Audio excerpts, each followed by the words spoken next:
নমস্কার বন্ধুরা, হরিভক্ত আগারবাতি থেকে আমি বিকাশ। বন্ধুরা, আজকে যে বিষয়টা নিয়ে কথা বলবো সেটা হচ্ছে ধুনোধূপ। একটা ভালো ধুনোধূপ বানাতে গেলে যে পরিমাণে ধুনো লাগে সেই বিষয়টা নিয়ে কথা বলবো। ভালো ধুনোধূপ বানাতে গেলে কি কি ভাবে করবে বা কি কি মাল লাগে, কতটা কি, সেটাই বলবো। এখন মার্কেটে একটা ধুনোধূপ চলছে, খুব ডিমান্ড আছে, কিরণমালা বলে। হ্যাঁ, ভালো ধূপ, ভালো সেন্ট দিয়ে তৈরি করে কাঠিটা। ধুনোর গন্ধটাও আছে, একটা সেন্টের গন্ধও আছে, যাতে ধুনোর গন্ধটা একটু বেশি লাগে, তার জন্য একটা সেন্ট দিয়ে গন্ধটা করা আছে। শুধু প্রপার ন্যাচারাল যে ধুনো নেই, তাদের সঙ্গে একটা কেমিক্যাল আছে। সেই টাইপসের ধুনোধূপ বানাতে গেলে আপনারা কীভাবে বানাবেন ধুনোধূপ। কিরণমালা ধুনোধূপটা দেখলে আপনারা হয়তো দেখতে পাচ্ছেন, আমার হাতে আছে দুটো কাঠি। এই কাঠিটা অনেকটা কালো কালো আর একটু আঠালো মতন, অন্য ধুনোধূপের থেকে একটু আঠালো মতন। এই কিরণমালা টাইপসের ধুনোধূপ বানাতে গেলে কি কি লাগবে বা কিভাবে বানাবেন, তার মানে সেই বিষয়টা নিয়ে আজ বলবো আপনাদেরকে। প্রথমে ধুনোধূপটা বানাতে গেলে আপনাদেরকে একটা ধুনোধূপের বেস করে নিতে হবে। ধুনোধূপের বেস বলতে যেমন ডাস্টের কাঠি হয়, তার যে বেস, 1 কিলো ডাস্ট, তার সঙ্গে 200 গ্রাম জস আর 10 গ্রাম এটা তো এটা নর্মাল বেস হয়ে গেল। এরপর এতে আর কি কি দেবে, এরপর দিতে হবে 1 কিলো ধুনো। হ্যাঁ, 1 কিলো ধুনোই দিতে হবে এই কারণেই যে কিরণমালা টাইপের ধুনোধূপ বানাতে গেলে 1 কিলো ধুনোধূপই দিতে হবে। কোনো 100 গ্রাম, 200 গ্রাম, 300 গ্রামে কিরণমালা টাইপের ধুনোধূপ হয় না। তাহলে প্রথমে কি বললাম, 1 কিলো ডাস্ট, 200 গ্রাম জস আর 10 গ্রাম গাম, তার সঙ্গে 1 কিলো ধুনো। ধুনোধূপের মেন জিনিস হচ্ছে ইয়ারা পাউডার।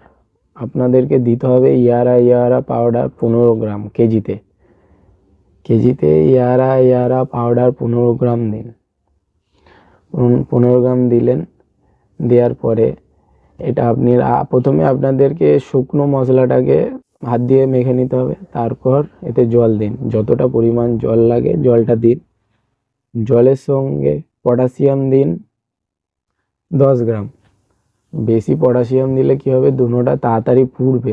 ধুনোটা যেহেতু এতে 1 কিলো ধুনো দেওয়া আছে, যত তাড়াতাড়ি ধুনোটা পুড়বে, ধুনোটা গললে যত ধুনো তাড়াতাড়ি গলবে, কাঠিটা লিভে যাওয়ার সম্ভাবনা বেশি। তার জন্য পরিমাণ মতন 10 গ্রাম পটাশিয়াম দিন, সেটাও জলে গুলে ভালো করে দিন। এইবার কিরণমালা ধুনোধূপ জ্বললে দেখবে একটা সেন্ট আসে, সেই সেন্টটাকে আনতে গেলে আপনাদেরকে সেন্ট দিতে হবে। তার জন্য মার্কেটে কিরণমালা বলে অনেক সেন্ট পাওয়া যায়, সেইগুলো আপনারা মার্কেট থেকে চয়েস করে কিনে আনুন, নিজেরা চয়েস করে কিনে আনুন। কিনে এনে আর ওই মশলাটা মাখার পরে ওতে দিন 20 গ্রাম, মাত্র 20 গ্রাম দিন। দিয়ে মশলাটাকে মাখুন ভালো করে। যত ভালো করে মশলাটা মাখবে, তত ভালো ধুনোধূপটা তৈরি হবে। মিক্সারটা যত ভালো হবে, ধুনোধূপটাও তত ভালো হবে। এইবারে কি করবেন, এই মশলাটা এবার আবার মেশিনে চালিয়ে, হ্যাঁ, ওটা 4 mm ডায়ে করলে হবে না। এই কারণেই হবে না, 4 mm ডায়ে করলে কাঠিতে গুণ মানে কাউন্টিংয়ে কম আসবে। কাউন্টিংয়ে কম আসলে আপনাদের কস্টিং কম হবে। ওটা 3.5 ডায়ে করুন, মানে গুনতিতে বেশি আসবে, তাতে আপনাদের প্রফিটের মাত্রাটা একটু বাড়বে। মালটাও হাই কোয়ালিটির, ধুনোধূপটাও হাই কোয়ালিটির হবে, প্রফিটের মাত্রাটাও বাড়বে।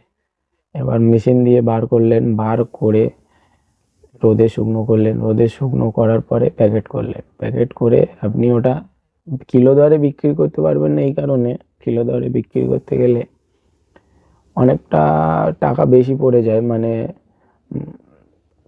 কস্টিংটা অনেকটা বেড়ে যায়। কিলো দরে বিক্রি করলে অত টাকা ধুনোধূপ খুব একটা লোক কেনে না।